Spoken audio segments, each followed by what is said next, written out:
Okay, we are live. Dr. Lisa, you ready to have some fun and get nuts? Okay. Maybe we'll see. Okay.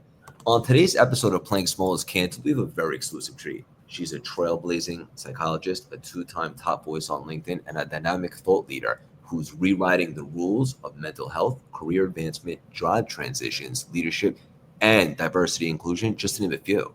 She earned her doctorate in counseling psychology from Columbia University, and her powerful insights have been featured across major media outlets. Big facts. She's an electrifying TEDx speaker, a prolific author, and a soul-stirring voice on how to dismantle imposter syndrome and reclaim your personal power. Her game-changing books are blueprints for career empowerment and authentic leadership, and they've inspired legions to silence self-doubt and embrace their agency with boldness. She's just a juggernaut in all facets of life and a terrific human being. Please welcome the brilliant, resilient, charismatic, and abundant, the authentic, Dr. Lisa Orbé-Austin. How you doing, Dr. Lisa? I'm doing good, Craig. How are you? I'm doing really good. That's Uh, good. I had to give you the New York energy. Not that you need it. Yes. I didn't realize you're both here, but that's amazing. Love everything that you're about. I know that our community is going to get so much from this conversation. I'm super pumped. Before we dive in, I have a little icebreaker for you. You ready for me? Let's see.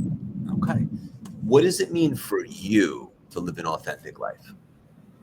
I think for me, it means to live in my purpose, live in my values, live in the things that mean the most to me, and feel like, I'm not betraying myself in the work that I do and the person that I am and who I present in the world. So something like that. So good, so relatively tight and simple, and so effective. And it reminds me, I know that you don't like this particular saying, and I agree, and that's I fake it. know it's coming. Fake it with me. I never liked it either.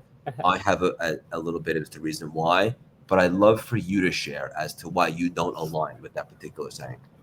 Yeah, I mean, I think fake it till you make it suggests that, you can't bring your authentic self to the table when you're learning, when you're doing something new, when you're doing something uncomfortable. And then you have to be somebody that's achieved or done well in this area before, and you have to pretend that you are them. Whether it's you dress like them, you speak like them, you present like them. And I think that's a really, really bad way to think about how do you learn, how do you develop? Because if you don't bring your authentic self to the learning, how are you ever going to be able to hold on to the competence? And so I think that piece is what really bothers me is like oftentimes when people fake it till they make it, they're always feeling like they're faking it to some extent. And I think it's really important to be authentically present and being like, I'm learning, I'm growing, but I'm me. And I think that's the important piece. So as you grow and develop, you are understanding who that is from who you're presenting and who you're growing into being. Because if you're faking it, you're not ever sure whether you've reached it or not because you don't know what it feels like to be there. I couldn't love this more. I like a word you just used there, develop. Right? We're always developing. Like it's never a finished product. It's a lifelong Yeah. transformation. It's like if you looked at a building, let's just say New York City, and it was half constructed and they were working on it, you wouldn't say, "Oh, that architect is terrible," because it's Yeah. in development. Yeah. And so are we, and that's okay.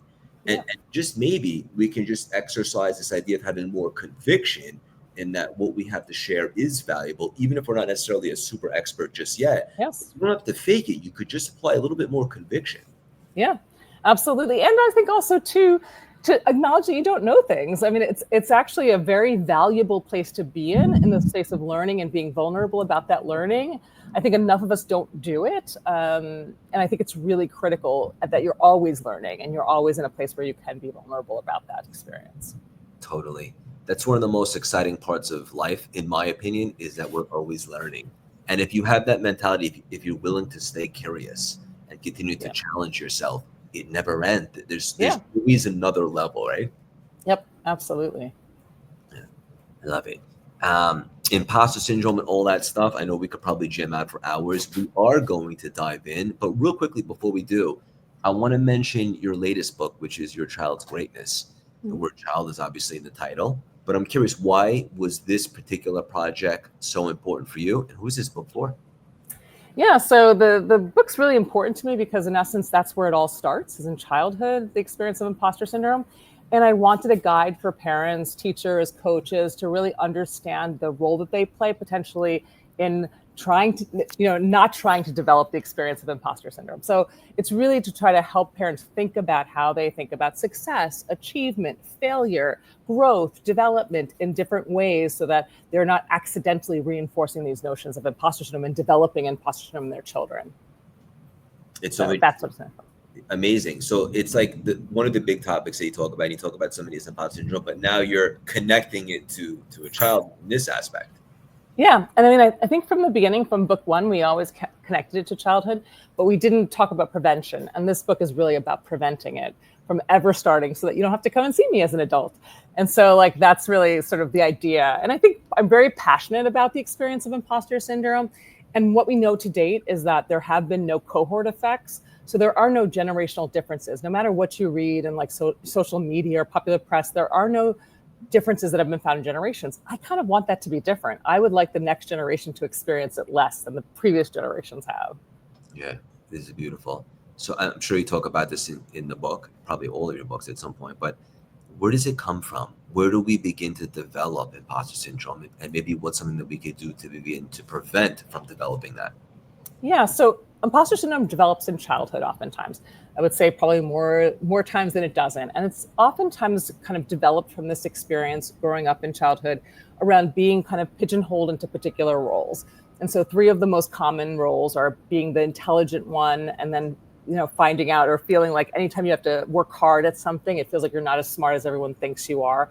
And then you feel like you're hiding the fact that you are flawed, or you're learning, or you're not as smart as what people think you may be.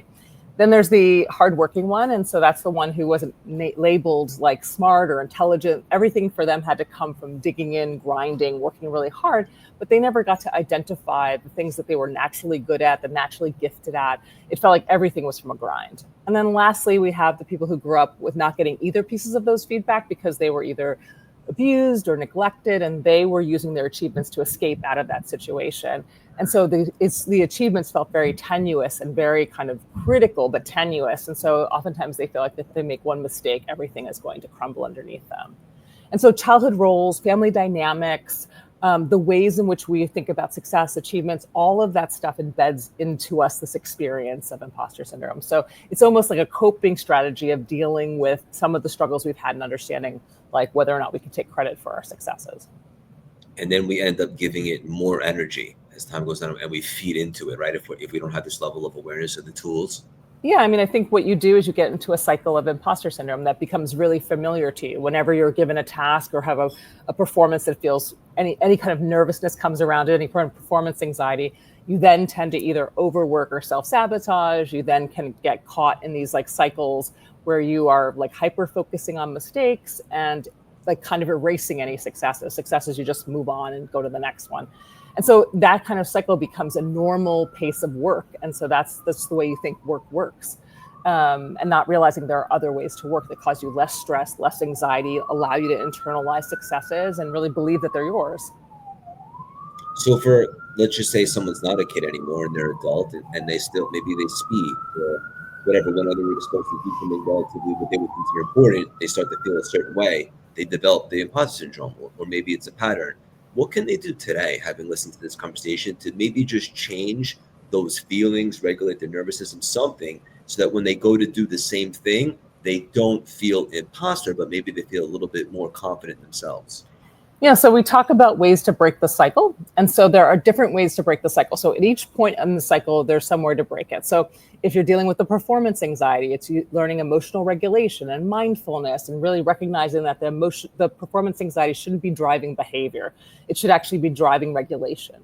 And so that would help potentially then decide that I'm not going to necessarily overwork to prove that I belong or to prove that I'm competent. I'm actually going to plan out my work and make sure that it fits within that parameter I'm setting. I'm not going to overwork or overfunction. Things like, being able to internalize positive feedback. And when someone says you did that so wonderfully, and you can say, thank you so much. I really appreciate you saying that. I that really helps me. Which parts did you like the most? So it really gives people an understanding of like what parts belong to me that I actually made successful. And I also think recognizing that mistakes are human and really not necessarily beating yourself up around mistakes, because that actually makes you what I call more bruise prone. So when you make a mistake, the bruise is way larger than it should be, because you know that typically when you make a mistake, you abuse yourself. And you kind of are like, how could I have done that? What's wrong with me? Like, how's this happening again? As opposed to, I just made a mistake. How do I learn from it and move forward? So there's a lot of ways to break the cycle, but it's trying not to stay stuck in the way that you usually do things. This is amazing. I imagine, maybe not, this is connected to something else that you talk about, which is conquering perfectionism. I believe these are connected a little Yep. bit. Yeah. Because when you have perfectionism, you believe that nothing is good enough unless it's perfect. And this idea then leads you to, every time you make a mistake, feeling like you're broken, you're stupid, you're dumb, you're incapable, you're not competent, rather than recognizing perfectionism isn't a standard anybody should be trying to achieve, and it's impossible. And that really what we need to be doing is looking at sort of what we call as psychologists the good enough or the great enough, but not the perfect. The perfect is, even if you were able to do it once, you're not going to be able to replicate it. And so this idea of really trying to just be the good enough and set a standard that feels realistic and accomplishable, and not just like always out of reach. I love this. This really resonates to me. So many people, a lot of people that I coach from my community, I see that a lot of people are quote unquote waiting for the perfect time. We're waiting to feel ready. They're such a perfectionist. Yeah. They use it like a badge of honor. But Yep. what's really going on there below the surface that's disguised in perfectionism? What's really happening there? I mean, I think, oftentimes there's a lot buried in the perfectionism. It's oftentimes about sort of making sure that you're kind of, you can avoid any kind of negative feedback, that in essence you do everything right, everyone likes you, the golden child, you get to be the good person who does. And I think, oftentimes there's just a lot of pain inside, even if you are actually feeling like everyone loves you, everyone thinks you're great and so smart. Inside there's a lot of pain, and there's a lot of like discord going on around that experience.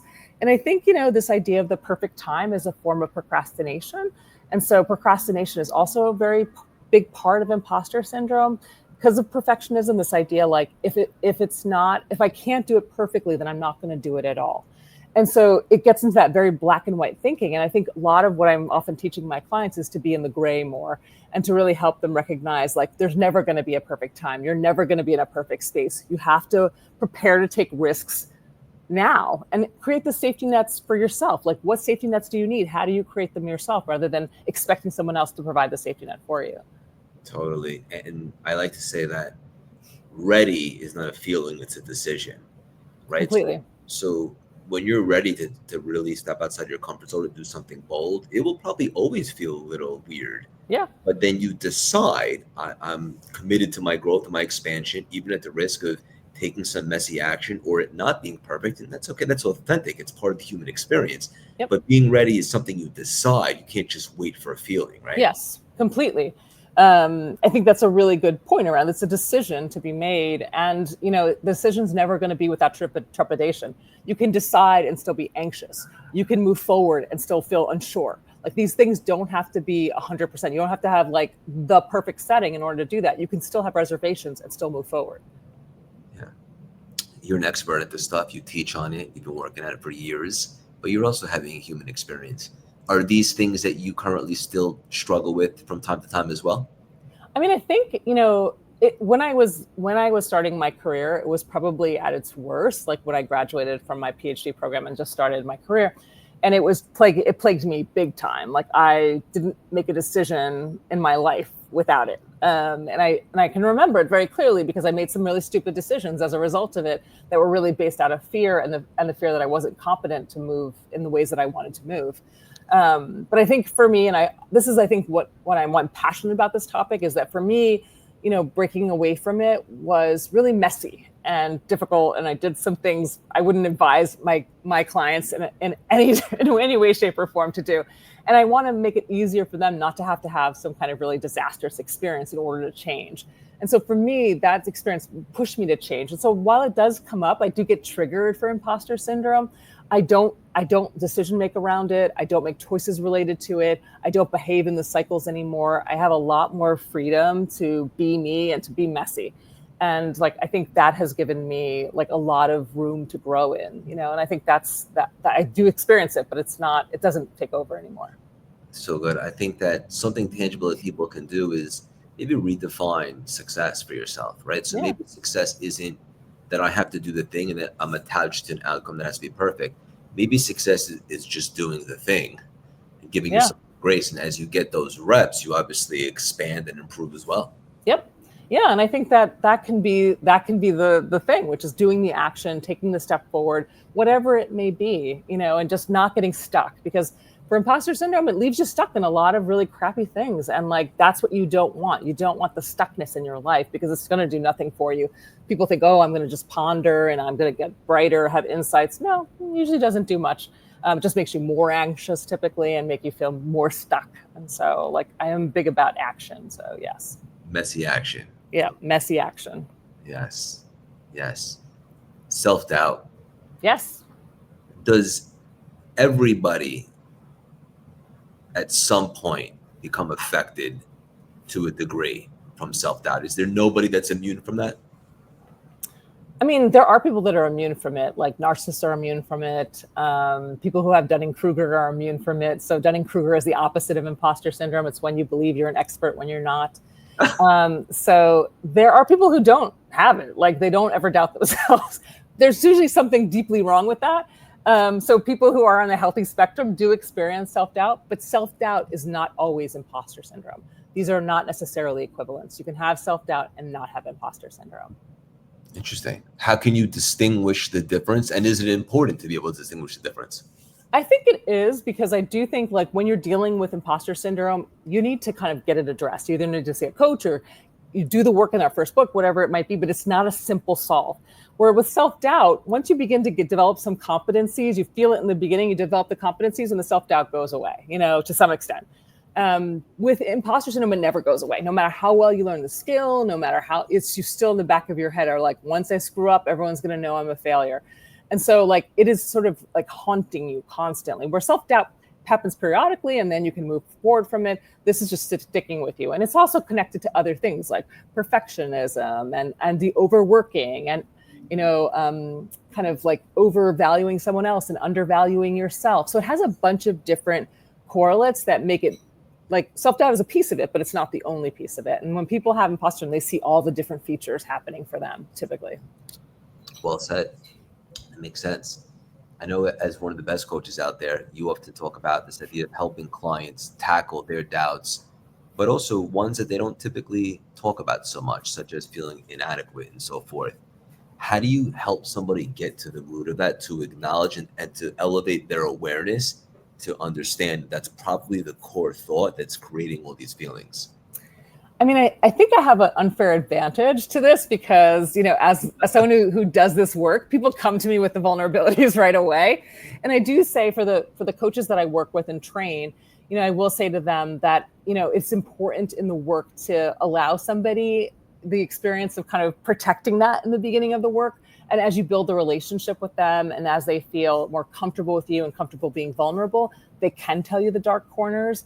And to not be surprised if you don't hear the dark corners immediately, that they need trust to be able to do that. Because oftentimes they've never told anyone these dark corners because they've been protecting it and figuring out if anyone found out, they would know I'm not as good as everyone thinks I am. So it is a very special like honor as a coach to have someone share with you the kind of dark corners of things that they fear.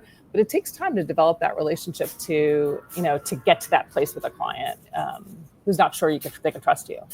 If you don't get to the root of that and people just kind of like maybe address the symptoms but not the root cause, can they ever really make a full transformation, or you have to really go deep and acknowledge that before you can really start to evolve? It's a good question.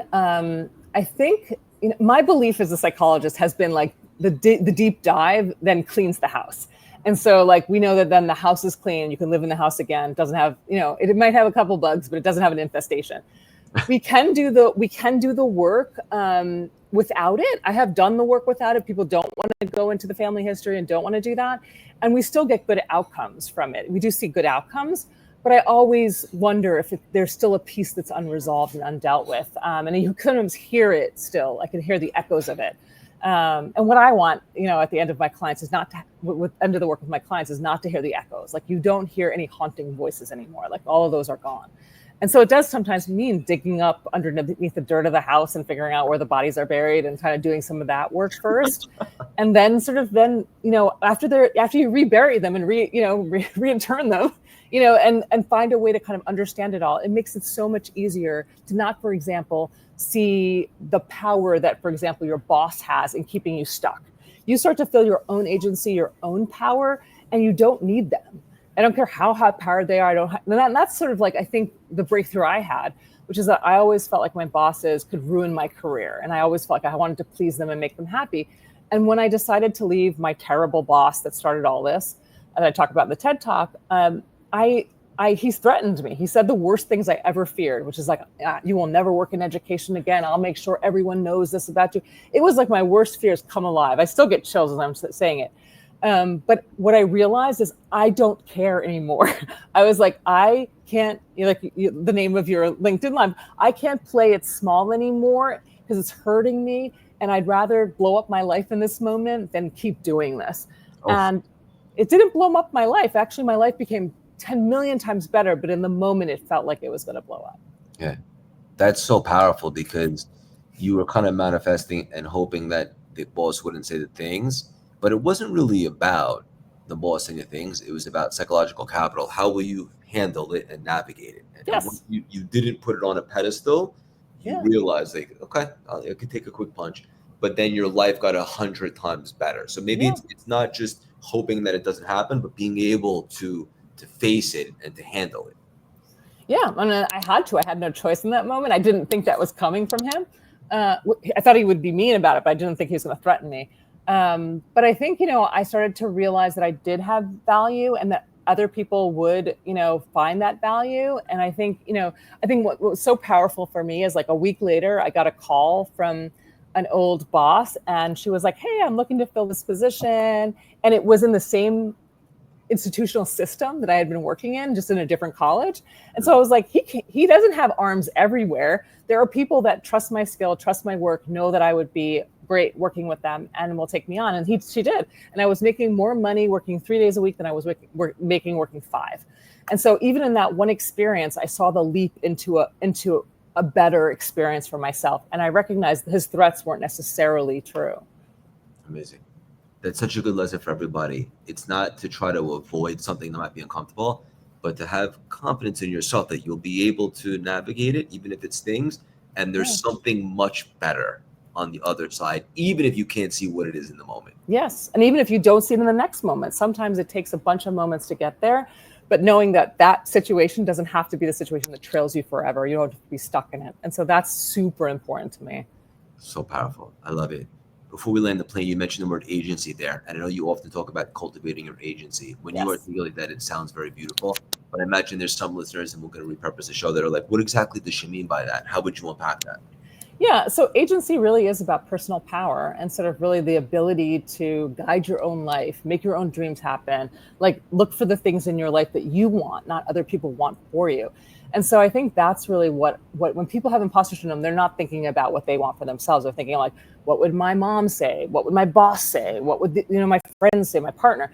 They're worried about the impressions that they're making and not about sort of what they want for themselves. And that's sometimes the hardest part of working with imposter syndrome is when people do the work, then they come out the other side being like, I don't know if I want all this. And they have to do a bit of rediscovery around like, what do they really want?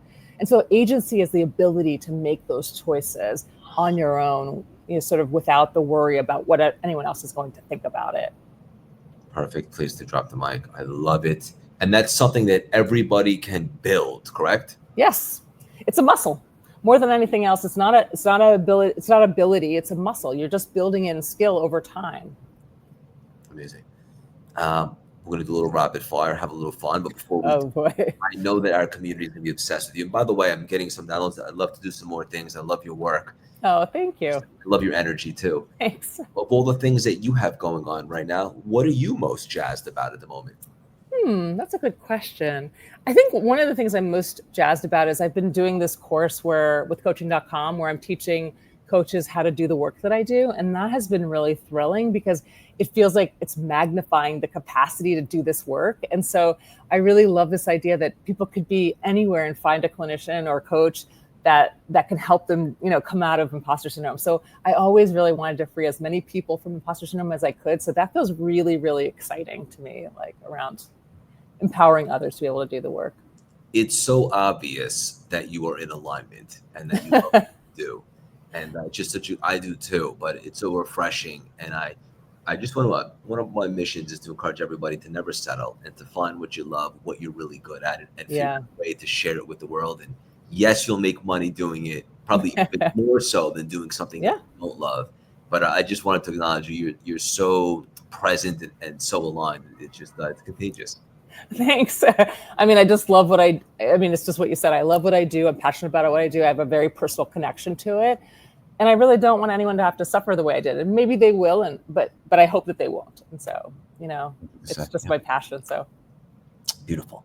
Okay, let's land the plane a little rapid fire. Have a little fun. Maybe 1 or 2 word answers, 30 seconds. You ready for me? Okay. Favorite guilty pleasure? Reality TV. Nice. Below Deck is my current obsession. Okay. Your favorite workout? Running, but as I get older, it becomes harder and harder. I like running too. You ever run in Central Park? No, I've run along the East River. That's usually one of my favorite paths. That's nice too. Now they've kind of disrupted it a little bit, so it's not as pretty as it used to be. I know. Cool. Your favorite book, or maybe one that's really made an impact on you? I guess, I think the book that made the most impact on me was a book that I read about, read about psychotherapy. It was called like Interpersonal Psychotherapy. And it was really about understanding that the relationship with therapy is as meaningful as what you're talking about. And so it really talked about the dynamics, and I just changed. It's like as if I was seeing out of a new eye. It was like a really powerful book. I love that. It gives you a different perspective. Yeah. Beautiful. Okay. Your favorite movie? It used to be things like when I was a teenager, like Pretty in Pink, and I loved it for like decades and decades and decades, and like Breakfast Club and all those things. But now you watch them and you're like, how did I ever love this? It's so terrible on so many different levels. I've watched it with my kids and they're like, ew, Mom, like really, this is terrible. So I don't know if I have one currently, but those were the good old favorites of the day. Classics. They don't make them like that anymore. No, they don't. It's kind of, thank God they don't in some way. Fair enough. Okay. And last one, your favorite morning ritual essential? I think my skincare. I think I really do have become like, I just love that moment with my skincare. It sounds so superficial, but it is really like a fun moment of peace for me with my skincare ritual.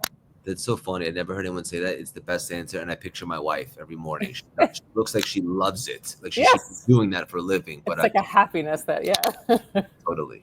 Yeah. Well, Dr. Lisa, this was amazing. Hang up for 1 second. I'm going to connect you after. Sure. Thank you so much for stopping by today and dropping these juicy nuggets. It's been my pleasure.